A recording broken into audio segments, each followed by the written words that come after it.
Welcome back to What's New in the Lou with Alexis Zotos, presented by Caldy's Coffee. This is your weekly can't miss podcast where we help you stay in the know in St. Louis. We're talking those must-do events each week, the best new restaurants that are opening, but most importantly, the people that make St. Louis the best place to live and work. To live and work? What? To live and visit. Hold on, we're doing that again. It sounded good to me. I guess that you could work. I was literally like, wow. But that's not what I say. All right, we're trying to.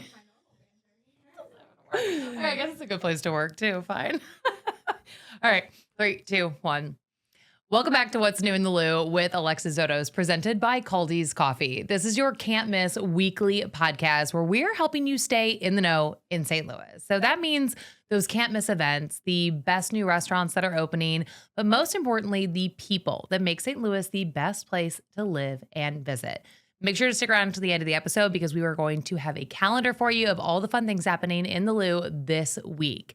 But first off, you need to put on your calendar for a little farther ahead for June 13th because that is the date of the Car Mom Auto Show. And I'm here with the Car Mom herself. Yes, hello. Thank you so much for having me. This is so fun. I love how like St. Louis-y this already feels. Thank you. I'm so excited to have you here. I love talking to other podcasters because you have a podcast as well. I do. Me and my sister have a podcast called The Carpool. Love it. Where we kind of gossip about the auto industry like we're talking about pop culture. I love it. Yeah, so like even if you think you don't care about auto, like give our podcast a chance because like, you know, you'll have to hear like Hyundai's being crazy, Toyota's making headlines. You know, what's going on with the Cybertruck? We talk all about it on the Carpool podcast. I love it. And how often do you guys, how often does it come out? Where can people listen? Twice a week. Okay. Wednesdays and Fridays, anywhere you find your podcasts. Perfect. So, yeah. Amazing. Well, I want to dive into all of this, including the auto show that is just around the corner. But I want to first back it all the way up in sort of how you became the Car Mom. Sure. So such an interesting story. So my family owns some of the Stumpe car dealerships here in St. Louis. My maiden name is Stumpe. And outside of college, I like just dove headfirst. I started selling BMWs. I loved the auto industry. I thought it was because you grew up in it. I grew up in it, and like it was so fun. Like I was there for such an exciting day in people's lives. Yeah. And I mean, I was selling BMWs. So like for some of these people, like this was like a huge purchase. Like they finally made it. They could afford this amazing BMW. I just thought it was like the best industry. And I've always kind of liked cars, but I've always just been very interested in, you know, how cars function, like the process of buying a car. And I always grew up hearing people hating the car buying process. Yeah. And I was over there being like, well, I'm selling cars and like my customers love me. And I think this is a lot of fun. So why do people not like this process? Right. So when I became pregnant, I kind of started looking at the car business, looking at like my dreams of, you know, becoming a mom. And I'm like, these two do not mesh. Like being a car salesman and a mom is a very hard thing to do. And it's like so funny when I say it out loud because it's literally in the name. Yeah. But I remember having that moment of like, okay, I guess I'm going to quit because like I can't work these hours and be a mom. And then my husband gave me the idea one day. He's like, well, what if you just focused on moms? Like, what if you just tried to sell cars to moms? It's like, that's a good idea. Like I could bring, you know, the new Kia Carnival minivan to like my park play date and like just try to sell cars by appointment to the moms of St. Louis. Okay. So I just started posting on Instagram because that's the platform I was scrolling while nursing my baby to sleep every night. Yeah. I just started casually posting like, you know, the used cars we had on the lot. And it kind of started to take off a little bit. I got a couple thousand followers. And then I checked my insights on Instagram and St. Louis wasn't even one of my top 5 cities. Interesting. So I was like, oh. You were reaching a much farther away audience. Yeah. So I was like, oh, maybe this is like bigger than just selling cars to moms in St. Louis. So I kind of just dove headfirst into reviewing cars from a mother's perspective. And then also giving like car buying tips and tricks to first-time car buyers, women, families, on just like how to navigate this, you know, this kind of important, but maybe a little scary process. Well, I feel like it's one of those things that nobody teaches you. Like, nobody teaches you how to buy a car.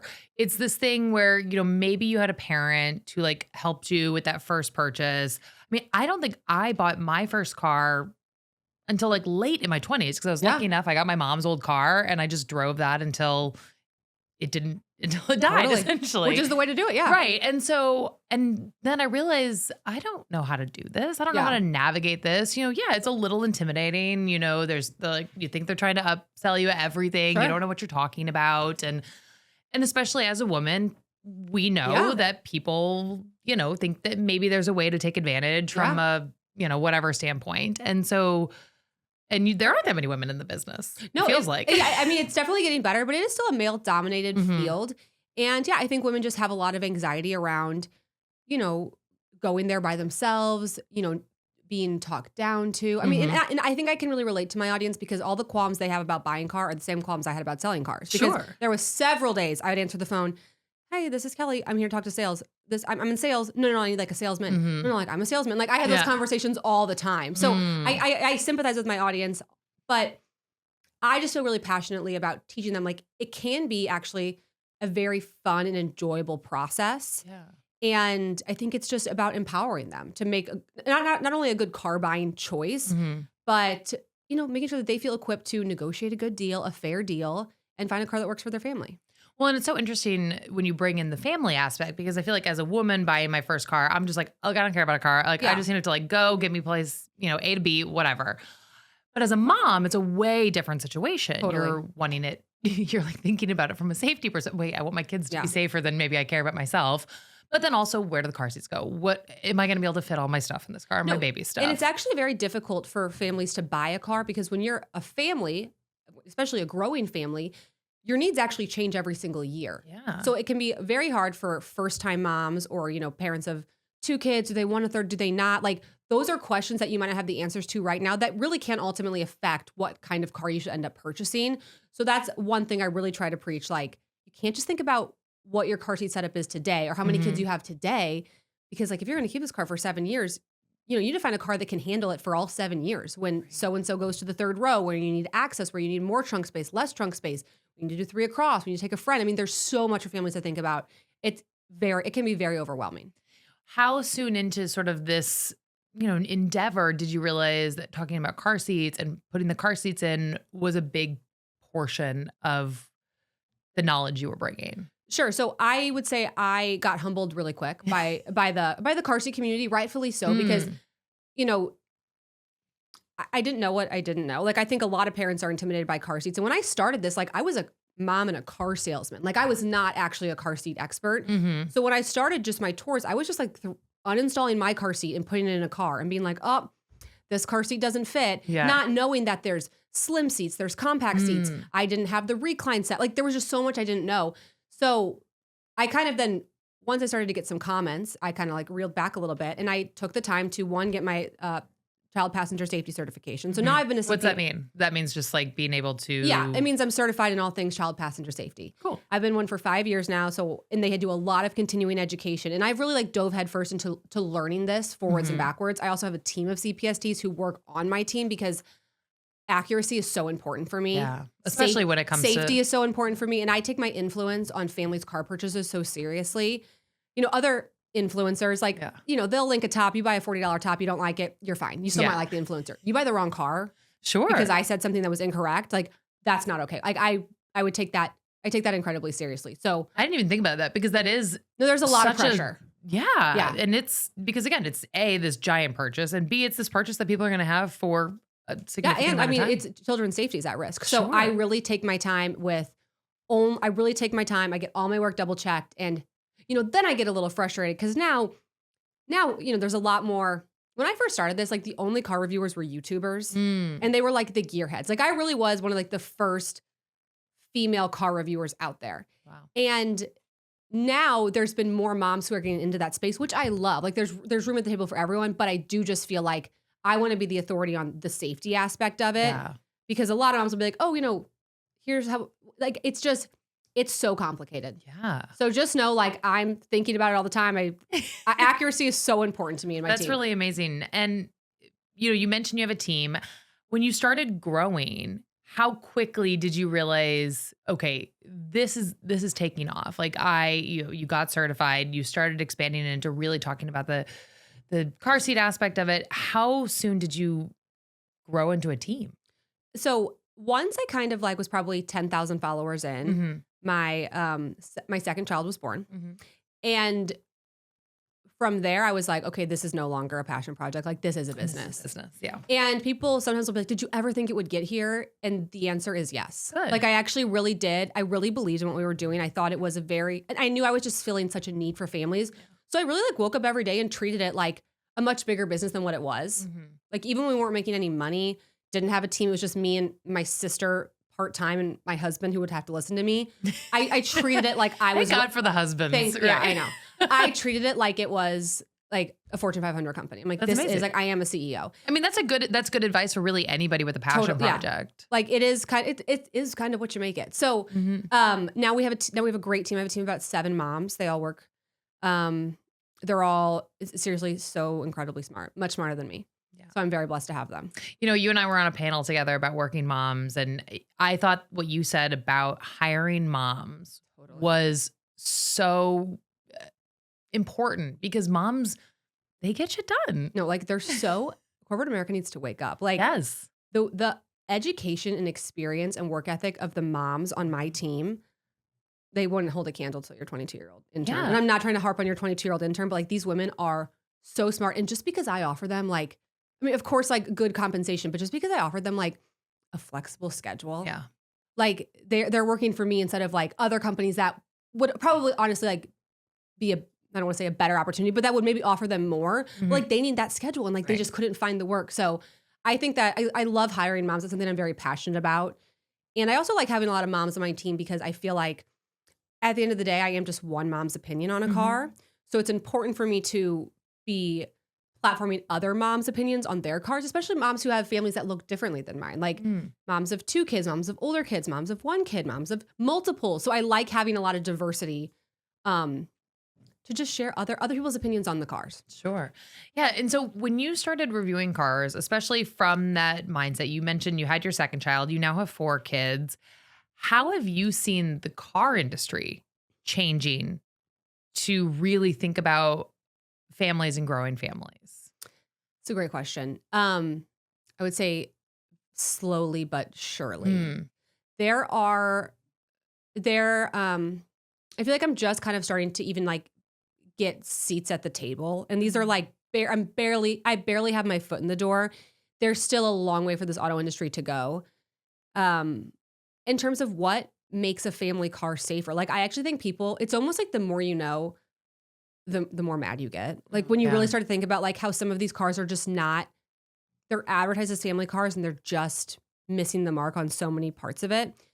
So one example I'll give you is there's a lot of new testing from the IIHS about second and third row passengers, which this is newer. And the IIHS is independently funded, so you can't be mad at them. Like they buy their own cars. The manufacturers don't send them. Like they're working as fast as they can. And what's the IIHS for? International or Insurance Institute of Highway Safety. Got it. Oh, okay. You almost got me there. So one thing that people just be like shocked to know is like actually the front, the driver and passenger seat are actually a lot safer than the second and the third rows. There's whether it be like the amount of airbags that are up there, again, the amount of crash testing that's done up there, and also like the way that the seatbelts are designed. So there's something called a pre-tensioner, which has been standard in the front seats for decades. Okay. And a pre-tensioner, it's not the same thing as like the locking mechanism, but it's similar in the sense where when the car feels impact within nanoseconds, it will remove some of the slack of the seatbelt. It reduces injury by up to 30%. Like it's amazing technology. Well, they're only, for many cars, for most cars, they're only in the front seats. Which is like, so you have the technology. Why not do it the whole car? Why don't you have it in the second and the third row? And like, if you're going to be cheap about it, like as a mother, that's fine. Give it to the second row. Yeah. Like, let's be so for real. Like those are my children back there. Right. So why aren't you making the second and third row safe? So I am excited that now the IIHS is starting to test and crash test those rows because it will hold more of the manufacturers accountable to improve the safety of the second or third row. Wow. And it's so interesting to me because as a mom of little kids, I haven't even thought beyond like the car seat years. Like, I haven't even like thought about what that looks like. I don't even know what my car looks like from that perspective of safety because I only thought really, well, I mean, my car I have. What car do you have? I have a Honda CR-V. Yeah. And my husband has a Kia Telluride. Love. And we love that. And that third row is, you know, is again, as we think about growing families and things like that, or I watch my nephew and he's got to go in and he goes in the third row and it's all complicated. But again, I barely thought about that when we were looking at cars of like the car seat setup. And it wasn't until I really started looking at your account that I started thinking about, okay, where do these kids go? What's the spot? Are there car seat anchors and things like that? You know, that you don't know until you know. No, and you know, it is frustrating because these cars get marketed as like these amazing family cars. And a lot of them are. Like a lot of them are. But they're just that families just don't know what to look for sometimes. That's really what I'm trying to do. Like teach families what cars will work with their needs the best ultimately and keep their family safe. Yeah. And it's, I mean, aside from the safety aspect, one of the things that I love that you do is really like look at trunk space. Like, can you fit Yeah. this stroller in here?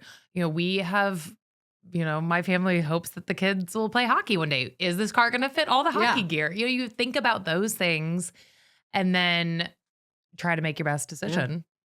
What's something that has surprised you most in sort of helping educate moms and empower moms and dads to make these decisions about purchasing their family's cars? I think I do feel very humbled and very grateful to be able to be this part of their life like this. Like I've received some really amazing messages of widows, of women who have lost their fathers, who thought they could like never make this decision. And that like the fact that I played a role in helping them feel more empowered to make that decision is just like, it's really special work. And don't get me wrong, like we have a lot of fun on my channel. Like cars are fun. The auto industry is crazy. There is fun things about cars, but I really stay rooted in just, I love being there and I love being helpful. Like I really do. Like it's my favorite thing to do. USA Today readers have named Caldi's Coffee the best coffee chain for the second year in a row. Since 1994, Caldi's Coffee has built its reputation on thoughtful sourcing, careful roasting, and warm, consistent service that shows up in every cup. It's an honor earned through daily dedication to quality. Explore Caldi's best blends and find your cafe at caldiscoffee.com. Yeah. And when you think about, you talked about how you knew that this could be what it is today. You have a massive platform. You are going and talking to the higher ups, even if you say you're just getting your barefoot in the table, but you are there, and it's pretty incredible. Thank you. To have that person with not only the car knowledge and car perspective, but the mom perspective, and talking to these giant auto companies about what moms want and need. Yeah. It's pretty. Thank you. And then you're doing it while balancing motherhood and parenting and all those things. Yeah, it's wild, but it's amazing. I'm very blessed. What's it like to share that all? Because not only do you put the car information out there, but if people follow you on Instagram and social media, you really share sort of the behind the scenes of life. What's that like to put yourself out there? Yeah, it's something that's always just come, I think, very naturally to me. I like to share my life, and I want my audience I want to be relatable to my audience. I have a lot of fun with it. Like I don't want to say I'm kind of built for it, but I've been doing this now 6 years, and I think I've let my Instagram stories expire maybe 3 or 4 times. Wow. Like I post every single day. Yeah. I like to share my life, and I like to help people. And people always ask me like, well, why do you share your kids? What do your kids think about this? And I share my kids because ultimately I think I use my kids in my content to show what a proper fit looks like, how you can fit these car seats, how these kids, teaching your kid how to buckle themselves. And I just tell my kids all the time, we're helping families across the country. Yeah. And this is just like kind of what it's like to be in the Stumpe family. Yeah. And now my son's like, I want to be a YouTuber when I grow up. And I'm like, yeah. Yeah. Your mom is. So like, it's hysterical. My kids like grab my tripod and they're just like, there's no phone on it, but they're just like dancing it, which is funny because I don't dance on any sort of social media, but that's what they're doing in front of the camera, probably because they just like to dance. I got my, I have a YouTube plaque because I have over 100,000 subscribers on YouTube. Amazing. And whenever my son has a friend over, he goes, you want to see my mom's YouTube sign? Like they think I'm actually so cool around like the 7 to 10-year-old boys right now. Oh, I bet. So, they think their mom's cool for now. I'm sure it won't last forever, but right now I'm kind of riding that high. Did you expand into YouTube at the beginning? Like, was that always part of the plan? Or when you were on Instagram, how quickly did you expand into sort of the long form on YouTube? So I started on Instagram because that was just like the way I could start. Like the idea of going on YouTube felt so daunting. Like I needed a camera, I needed long form, I needed like, and this was in 2020. Like you needed editing software. Like this wasn't just as easy as it is today. But what's so crazy about like, while I was like starting the car mom and like selling cars and becoming a mom, simultaneously my sister was getting a degree in television arts, working in digital marketing, was a really talented film editor. So we were just like both like kind of in our own worlds. And then one day I called, and she's always been a big supporter even when I started. And she's like, I think you need to get on YouTube. I'm going to start editing your tours for you. Love it. So we started doing that. And we wanted to go on YouTube because it's at the time, that's searchable content.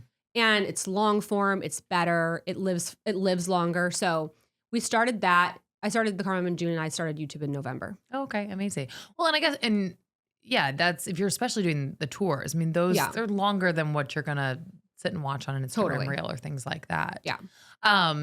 Okay, and so now let's dive into the auto show. You started this when? This is the fourth year. This is our fourth year. Okay. Our first one was in 2022. Okay. What made you think that's the next move here? So in 2022, there was like still some like post-COVID kind of vibes going on, especially in the auto industry, because the auto industry had a really severe chip shortage. So like there was a while there where like cars weren't being built, weren't being sold. And a lot of families were like, hey, I had to buy that. Like your tour was the only research I did. I didn't even get to see the car before I bought it. So that's where I also started to feel, I think, a lot of good pressure. Like I can handle it because I want to get that information, but I'm like, okay, we got to be more in depth. Like some people are only buying this car based on what I say. So we have to like really ramp up the YouTube tours. And then we had the idea to do the auto show because I was like, this is so hard for families. Like they want to look at 3 different cars. It'll take them a day and a half. And they're going to have to talk to all these salespeople, lug their kids around. I'm like, we should have an auto show that has all the family cars there. Because as opposed to going to a dealership where you're essentially getting one brand of car versus the auto show where you guys have a bunch of different brands. So, is that the right word? Yeah. Brands? Yeah. Okay. Brands, manufacturers, OEMs, whatever you want to call it. And I was also like, we can install car seats in them too, because that's like what families really need to see. So the first year we did it, I don't want to say it was like lame, but it was at like one of my family's dealerships. There was no cars on the lot. So we cleared the whole lot because there was like 20 cars. We were scrounging the bottom of the barrel at all of these dealerships, taking their new cars, their used cars, anything with a third row we had there. We installed car seats in them. And it was just like a really fun event. We had a ton of like local vendors come. It was a blast. And people came from all over. Like we sold 800 tickets. We sold out because that's all we could hold. It was amazing. The next year we wanted to step it up and we found the Queenie Park venue where the show is still today. And if anyone knows the Greensfelder Center, it's the ice skating rink, but in the summer they take the ice off and it's just this like giant space.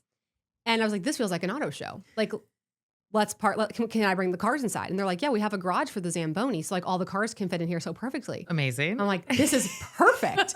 So then the second and the third year we've had it there and the event's just really blown up. So we have anywhere from, I think we're going to have 35 to 42. I'm honestly having to start taking cars off the list because like we're out of space. Wow. We'll have all the 3-row SUVs there, the minivans. We'll install car seats in all of them. We'll have strollers there. We have a ton of good vendors. And most excitingly, it's a family event. So we have all the kids' activities. We've got so mom and dad can come. They can look and know that there's also something for their kids. We've got bubble bus, face painter, balloon artist, airbrush tattoos, cotton candy, Kona ice. We have like a kids activity center. We have all the Disney princesses. We have Spider-Man. Oh, well, there you go. I just secured a Minion yesterday. I'm like, sure. I'm like, you got a Minion costume? Come on down. Like, come hang out with us. It is. My event planners were like, hey, still walkers? And I'm like, no. Like, you've gone too far. Like, now it's gone too far. It's not a carnival, but it's as close. It's somewhere in between an auto show and a carnival. There is no event like it in the country. It is such an amazing event. Yeah, because you've been to a lot of auto shows, and I imagine those aren't really places that like, just like the regular. I don't know. They're a little boring. I mean, I guess you can go to like the regular old Joe can go to like the St. Louis Auto Show, which is like the one that I've been to. So the problem with those auto shows is they're a little boring, and actually, like all the brands don't come. So I was just at the show. I was at the New York Auto Show a couple of weeks ago, and Honda didn't bring a display. So like New York didn't have a Honda there. So like.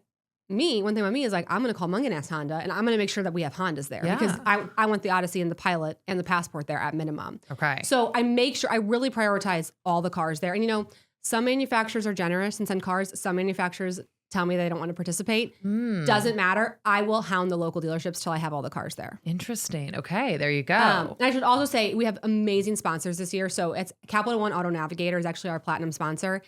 And they do the most insane activation. They build an entire cafe. Wow. It is incredible. We also have Graco sponsoring this year. Amazing. We have Britax sponsoring. Kizix, which is like a tennis shoe company, hands-free tennis shoes. I bought them from your link. No, they are the best. I bought them from your link. I'm like, thank you so much. Like, people need to try these shoes. So they're going to be there. A ton of great vendors are going to be there. Caldi's has actually come in the past. Amazing. They've given out like free coffee. They're so generous. So it is like. So even if you're not in the market for a new car, like this is a fun place to. Well, and the thing. Oh, did I just hit something? I don't think so. Okay, sorry. The thing is, like, you will be one day, and like this information will not go wasted. And I actually think it's important for families to always keep a finger on the pulse, because unfortunately, like, your car could get totaled tomorrow, and then you could be starting from scratch. And that's what happened to me. And it's funny that you mentioned like the chip shortage from the pandemic, because I literally blocked that out of my brain. I got into a car accident when I was pregnant with my first child in my little, what the heck did I drive? A Honda tiny thing. I don't know. Smaller than a CRV.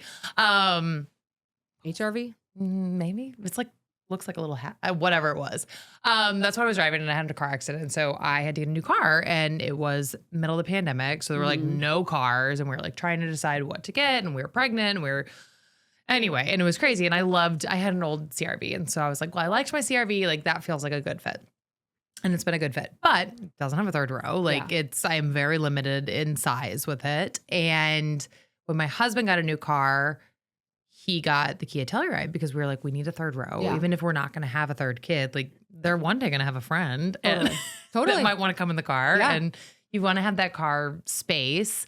But yeah, it's hard because you don't really bring those car seats with you, especially if you're a new parent. You don't even think like, well, I'm car shopping. You know, so that's why, like, to I bring think a car seat. The auto show is such I really feel like it's such a service that we're giving to families. And like, it's in St. Louis. And people are always like, take it on the road. And I'm like, sorry. Or come to St. Louis. Come to St. Louis. I'm literally in the middle of the country. Like, it actually couldn't be a better location for you guys.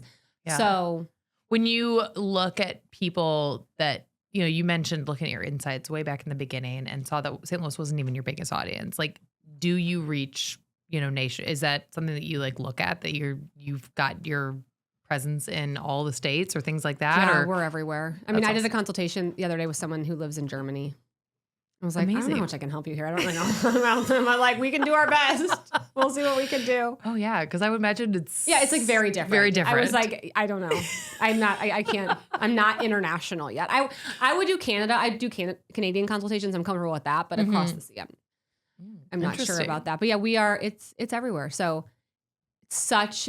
it's just a really special event. Okay, so now I have to ask. I'm sure it's like picky. You have a lot of favorite cars. I've watched a lot of your videos. Again, it's just you do a really fun job of like talking about cars in a way to a person that like. Thank you. I spend a lot. I don't care. I spend a lot of time caring about that because thank you. That's exactly what we're trying to do. Yeah, like I'm just like I'm intrigued. I'm like intrigued about the way you like talk about car seats and the cars and things like that.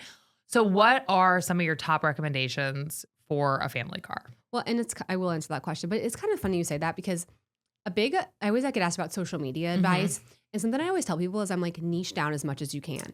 And they're like, well, but then, you know, I don't want to like shut myself out of like other audiences. And I'm like, no, the more niche you are, the more interesting you are. And like, if I think about my favorite followers, like I follow this one girl, she has severe food allergies. She can only eat 8 foods. I find her fascinating. I relate zero. I follow this other man, the Orca man. He's supposed with orca whales. Again, I relate zero, but I like his passion, and it's a world that I know nothing about. So I really do like. I try to get so niche that it's interesting. So that's my advice to any like content creators. Oh, okay. Niche down more than you think, because then you're interesting. If you're for everybody, you're for nobody. I like it. So that's good advice. Anyway, best family cars. Such a loaded question. I know. And I've like, you know, I'm so media trained. I could dance around this question like 6 ways to Sunday, but I will answer. So I actually just ordered a 2027 Ford Expedition. Okay. The Ford Expedition is the best full-size SUV for multiple kids in car seats. And why is that? I mean, how much time do you have? Like lower anchors in the third row, car seat tilt, middle head restraints in all the seats, bench available on all trim levels, bench that has a 3 separate seats instead of a 60-40 split. Like it is just, the Ford Expedition is more car seat friendly than the minivans. And I said what I said. Got a minivan when we were on spring break, and I did not love it. I didn't find it any more convenient than my Kia Telluride. Yeah. I mean, I other than like, I didn't bang into somebody else's car door. No, the sliding doors are amazing, and they're a lot more cost effective when comparing them to a full size SUV. So there's totally a time and place for them. But yes, I love the Ford Expedition. Favorite car. Okay. Have one now. Just ordered a new one. Because you try a lot of cars, but you also have your own car. I'm always intrigued by this. I do. So I get press cars. So I have anywhere from 1 to 2 press cars a week in my driveway. It's so cute. Like these companies that manufacturers work with, they just hire all these retired men to like drive me a car every week from one comes from Chicago, one comes from Detroit. And they drive. I live in Franklin County. Like I live in the middle of nowhere. They're just driving these so cars. Like they'll bring me an EV and they'll be like, there's no charger down here. I'm like, no, I know. I got one in the garage. Like it's so funny. They're like, will we make it? So like this week I have a Ford Mustang Mach-E as the car that I'm trialing. And does that just give you so much knowledge because you're not just trying it out like in a lot somewhere. Like you are driving it. No, and I own 65 car seats. So when they're at my house, I'm able to try 65 car seats. That's insane. So I had a Toyota Sienna press car 2 weeks ago and I did 40 different installations. Wow. Over the course of a week. I know. And so I wanted to like learn it inside and out. I think that's the amazing thing that people probably can't even fathom from watching your content is how much work goes into that. Oh, and like, this is no shade to my other YouTubers, but like the other men who do YouTube videos, I mean, they just clip on a mic and put on some khaki shorts and like they just go. Yeah. And I'm like, I mean, let alone the hair and makeup I have to do before I can film. But we bring so much. If we're recording somewhere else, we bring so much equipment. We spend hours doing installations before we even do our tour. Wow. So it is a lot of work, but it's important work because you want to know when you're giving this advice, as you said. Yeah. I don't want to like say is cryptic or life and death, but that's what it is. No, it's like that, but that's the level of seriousness that I take it. Yeah. So anyway, back to your question. I love that. Mortgage family car. So the minivans are amazing, of course. I think the more important question, like something I always tell first time moms, especially because I always get a lot of first time moms being like, what car should I get? What car should I get? And I'm like, you should keep your current car. Interesting. Why do you say that? Because I don't think you have any idea not what you're getting yourself into, but you don't know what your family's going to look like. Right. So if I think about like my personal example, though it be dramatic, I did have 4 kids in 5.5 years. Kind of a whirlwind. Yeah. If I would have bought a car when I was pregnant with my first, I would have not landed on a Ford Expedition Max. Because you wouldn't have had any consequences for the next 5 and like years. The overkill. Like why would I drive that car when I just had 1 kid, 2 kids, 3 kids? Like there was just other options. So I tell families to actually delay that car purchase for as long as possible. Because like any car can fit a car seat. Right. Like your Toyota Camry from college, it's fine. You know, like your Nissan Rogue, it's fine. Your Nissan Altima, they can all fit a car seat. Have that first kid and then kind of try to predict to the best of your abilities. I know you can't, I know it's not perfect, what your family's going to look like. Yeah. Are you going to have 3 kids back to back? And if you are, this is where I encourage a lot of families to consider leasing, to consider buying pre-owned cars, like very older pre-owned cars to trade out of more often. Because kind of to my point earlier, it is so hard for families to buy a car that fits their needs for every year they plan to own it. Like it's a really tall order that you're asking a car to do. Is there something that you've seen in the newer cars in the Ford Expedition that you one day hope to see in every car as a standard feature when it comes to families? Well, I mean, the pre-tensioners in the second and the third row, which the Expedition does have, not in the middle seats, but in the second row, it does have them. So that's a win. I think family-friendly features, like I love ceiling vents versus vents on the back of the center console. I love sunshades. I love door cup holders in the second row so people can like have a place to put their drink. Yeah. I actually love. It's one of the reasons I love my husband's Kia because he has more cup holders than I do. And the cup holders are so important. And you know what? Sometimes I get critiques from, not my followers, people who don't get me.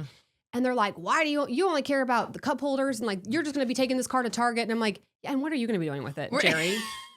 Like, it's so insane. In the manufacturers, I'm always hounding on the manufacturers because I go to all these press events. I go to all these reveals. I go on all these trips with these, and they spend so much time telling me like how this car is an off-roading machine. Right. And I'm like, who's taking this car off? Like, be so for real for a second. Yep. And so like, stop acting like my thing's a joke when like the majority of these cars are going to be going to Target in the grocery store. And like, why is that funny to you? That's what the reality. That's not funny to me. Like that's my life. And I actually love my life. And I always say, now you got me on my soapbox.